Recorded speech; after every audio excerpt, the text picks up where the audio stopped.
said was very poignant because of that. And the combination of her contribution and my contribution, and then Stephen converting it to black and white and everything, was really powerful when they were all lined up, you know, around this rented wall that we had. In a place called District 3. I don't know if you've ever heard of it. Yeah. I never even heard of it. Yeah. It's got 5 bars, huge rooms. They have huge bar mitzvahs and that's like where this event was hip-hop held? concerts there, you know, Yeah. rap concerts. They do the Temptations Halloween show there. That's why a lot of kids from this school go there. Oh, okay. Yeah, so that was all new to me. And that's where the event was held for these lectures? Yeah, that was where the event was held. The woman that owns it, she was all excited. She was really great. She was real interested in what I was doing and stuff. And so anyway, then they made a beautiful, like a banner that was put out in front of District 3 that had 3 of the portraits in it. And anyway, the next thing I know, I'm being referred to as the renowned photographer Tim Kennedy and stuff. You know, my background is mainly moving image and stuff, you know. So you know, I owned a photography gallery in Alaska, a fine art photography gallery in Alaska and stuff. So and I love still photography. But all of a sudden, I'm getting all this attention. And then here's a real funny one. And he's a marvelous author, a very successful author that lives in Tampa. Michael Connolly. Connolly. He's a famous author. Okay. Well, he was supposed to take a name from one of the donors that they gave serious money that would be a character in his next novel.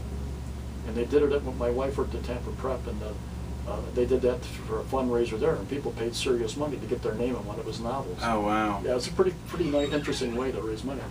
So anyway, but there was some little glitch that they didn't know for sure if that was going to happen or not. So the page that they had set aside to feature the famous author Michael Connolly, they substituted Tim Kennedy. Wow. And they got this really great write-up. So a lot of people thought this project was very cool. Oh yeah, absolutely. So why did you think this was an important project for you to do, and why did you decide to do it? Well, initially I was just trying to be I'm Stephanie's friend and colleague. I was just trying to help her out. Just help her out, I guess. And, but then the more I got involved with it, I mean, I take my photography seriously, and I'm trying to do a good job. And absolutely. But I wasn't thinking of it in any personal gain for myself at all, except to just contribute to some worthy cause. That's awesome. And then all of these great things have happened to me since. It's just as a direct result of this. Do you enjoy getting a chance to sit down and talk to these people? Oh yeah, I absolutely did. And the other thing is, I thought we could make the prints here, the inkjet prints here, with our Epson printer. And then I had the paper right here and everything. But then when Stephen said we needed a bunch of proofs all the time, and because this was new paper and all that stuff, I realized we couldn't do it. I didn't have enough paper, museum quality paper, because I wanted it to be first rate. So I ended up going to Eagle Lab and just paying for it. Oh wow. That'll be my contribution in addition to this. I'll pay for all of the 18 photographs and their mounting and everything else. And I was very happy to do it. That's awesome. Talked to my wife about it. She said, absolutely. So I ended up helping out even more than I was even thinking about. And then I ended up on the planning committee. They got my name here on the committee members and all that kind of stuff. And they listened to everything I was saying, and they respected what I was trying to do and everything. And what did you learn about these people or homelessness in general from this experience? Well, there, but for the grace of God, glad. I was homeless myself, which I had sort of tried to forget about, whatever. But after I got my PhD at Cornell University in Ithaca, New York, everything was going great professionally for me. They were sort of welcoming into the Ivy League club and everything, including my mentor there, William Foote White, who's a very famous sociologist, was trying to keep me there and everything. But my private life was just falling apart and everything after 20 years of marriage, and it was very, very difficult and stuff. And so the marriage ended, and then I had, after being a grad student for so long, I had no money or anything like that. So I literally had no place to live at all for the last 4 months. I was in Ithaca. Wow. And I just slept wherever I could, and then I went to different places where I could maybe help get a meal, and then some people that found out about me used to help me by buying me a meal. Wow. And one of them was a professor in the School of Architecture there, And ironically, years later, my son married his daughter. Wow. What are the odds of that? Yeah. You know, That so, is crazy. Yeah, so I mean, I was actually homeless, and then I had a thing happen when I was 8 years old where we were evicted from a rental unit in a place, working class, kind of a factory neighborhood. And my grandfather, who lived across the street, was taking the furniture and dragging it across the street to his house, and we lived with them for a couple of years. But we were actually, so we were actually out on the street. Yeah. When I was 8 years old, so I know that can happen to me. You know, I mean, that can Right, happen. just as easy as it can happen to anybody. You know, and so you see these other people. He's just about ready to get his PhD, or this guy looks like I said he looks like an Aztec prince. or here's what I actually wrote. This is from an article that they actually put in the media that they were quoting from. So we have a stereotype of what poverty looks like, and it's not always correct or right. Exactly. One guy looked like an Aztec prince. I'm talking about my impressions of the people at Trinity Cafe. Mm-hmm. Another guy looked like Clint Eastwood. There's a story behind every one of the people who walk through the doors of Trinity Cafe. If we took the time to listen, we might have more compassion, and I hope this project inspires that. And then it says the subjects were chosen by Sunday volunteer coordinator Wendy Malloy.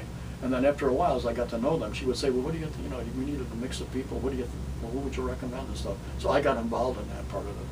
But she took the statements from them, which was critical. Mm-hmm. And so they asked if they would participate, and those who agreed for a portrait sitting also gave Malloy a short interview. She wrote the stories about their personal lives, which accompany each photo. And then they thank me and they thank her and stuff. And, but anyway, her big point, and another thing that she wrote up, was that these people are you and me. Exactly. You know, and that was a very important thing that she said. You know? Right. And of course, she had gotten to know them. No, she'd been doing this for a while, every Sunday. But look at the kind of sponsors they've been able to generate. Let me start with the most high-profile one, Jon Stewart from the Daily Show. Wow. He came here for the Republican convention, and he did a thing out of the Stratz Performing Arts Center. And somehow or other he found out about Trinity Cafe, and I don't know the rest of the story, but he's still supporting it. That's awesome. But they've got all these other people here that are, you know, important people in corporate life, and then the Buccaneers and the Lightning and the Rays and the different restaurants and Whole Foods and community radio, WMNF. Goes on and on and on and on. People who own insurance companies, advertising agencies. So it's a real community phenomenon.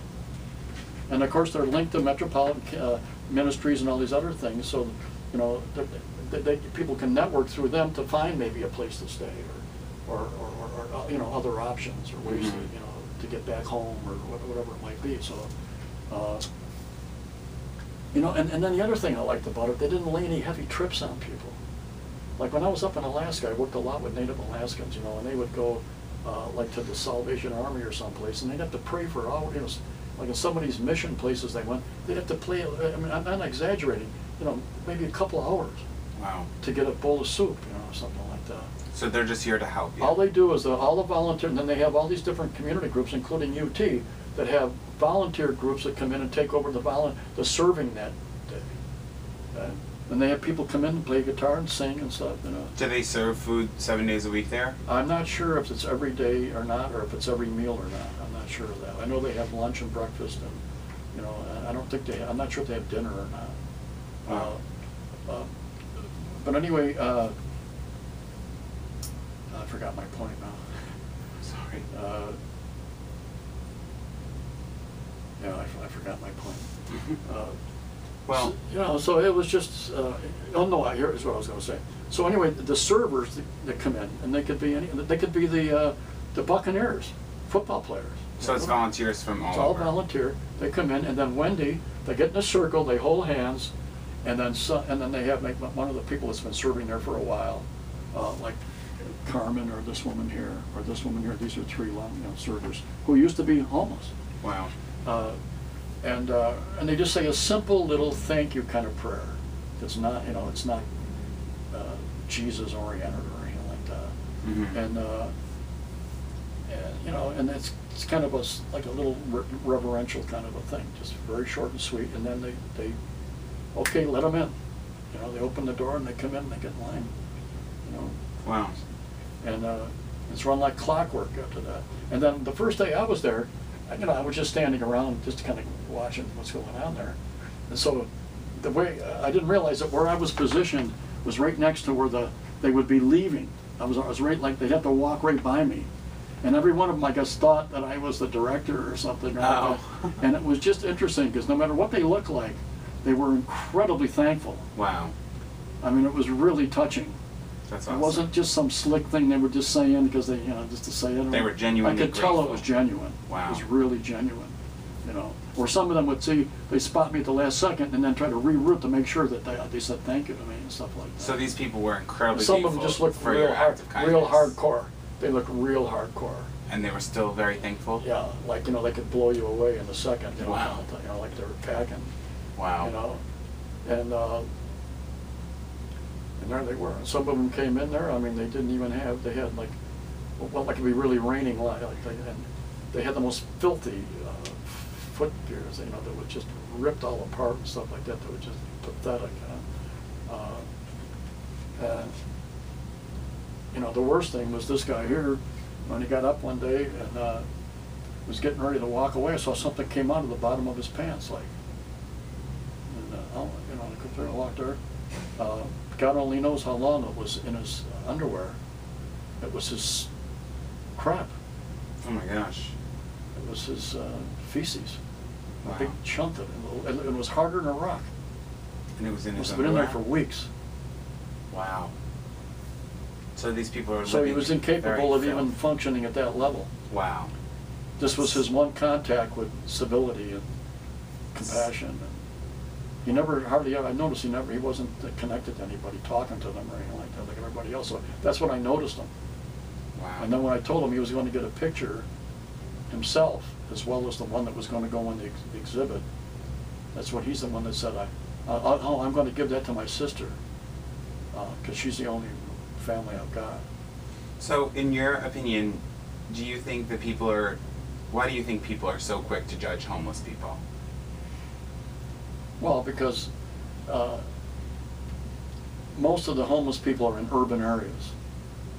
Now, I have a sociological background, right? Even though I've gone way beyond that. You know, but I also spent many years in Alaskan villages, and Eskimo villages. And there, you know, everybody in a village has primary knowledge of everybody else. You know everything about them. Mm-hmm. And they might even be your enemy. Like you might be fighting for the same fishing grounds up there, or hunt, where you go and hunt. And they might be encroaching on your family hunting area or something like that. But if you're walking along at 30 below zero or colder, it got minus 68 one day where I lived, Fahrenheit, with no wind chill factor. And you see the guy's drunk out of his mind. He's completely drunk, you know, with homebrew or something he made. And, you know, 30 below is life-threatening. And this guy is somebody that you hate his guts. You think he's a jerk, you think he's this, he's that. In a village, you're not going to be able to walk by him. You're going to grab that guy and put him in the storm shed to his little log cabin or something like that. Even if, you know, if he died, it would, you know, Right. you probably even said, you know, yourself, that son of a gun, I wouldn't mind if he drowned or something, you know. But in an urban area, you know, except for your immediate family and a few close friends, you have secondary knowledge of everybody. Right. Okay? And with homeless, you have tertiary, a third level of exposure to them. So it's very easy to walk by them. And just not give Much them a easier second to walk by glance. them without any tinge of guilt at all. Wow. And a lot of that is just urban versus rural. So, you know, that's just one factor, but it's a big one. It's an important one. Absolutely. That I zero in more and more and more as I watch people walk by. And people that I know are compassionate, are caring people that are moving right by them. Right. They just... It's just, you know, in the city, you have different relationships with people for your own self-protection and stuff like this.